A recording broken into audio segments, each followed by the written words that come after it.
We live in an era where Warren Buffett is widely regarded as one of the most successful investors ever. His business and investments have often yielded substantial returns.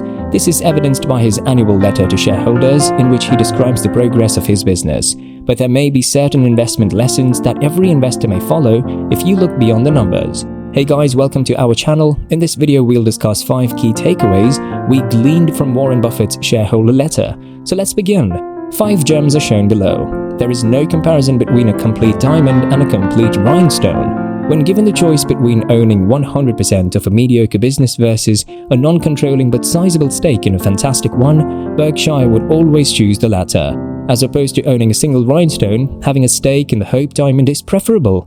This was written while he discussed raising Berkshire's holdings in its Big 4 companies, American Express, Coca-Cola, IBM, and Wells Fargo. The takeaway here is that investing in a great firm, no matter how little, will always pay off more than investing in a mediocre one, no matter how huge.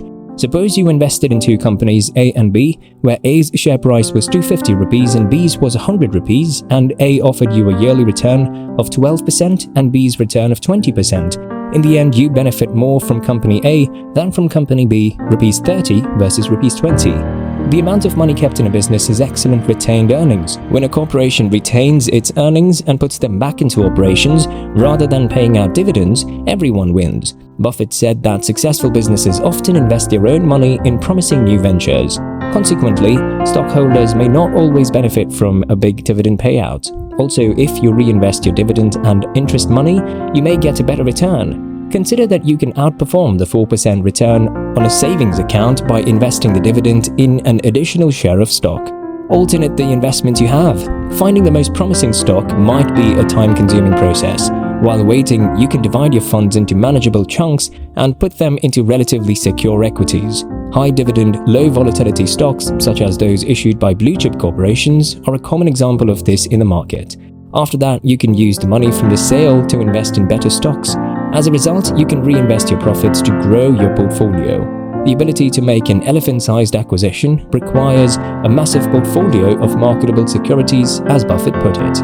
Assess the level of danger in your investments.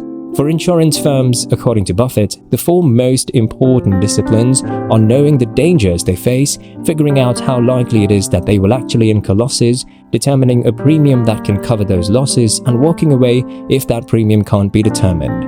Many insurance companies pass the first 3 but fail the 4th of these exams. They can't afford to ignore the checks that their rivals are writing so quickly, he said. Any type of financial investment can be used as an example.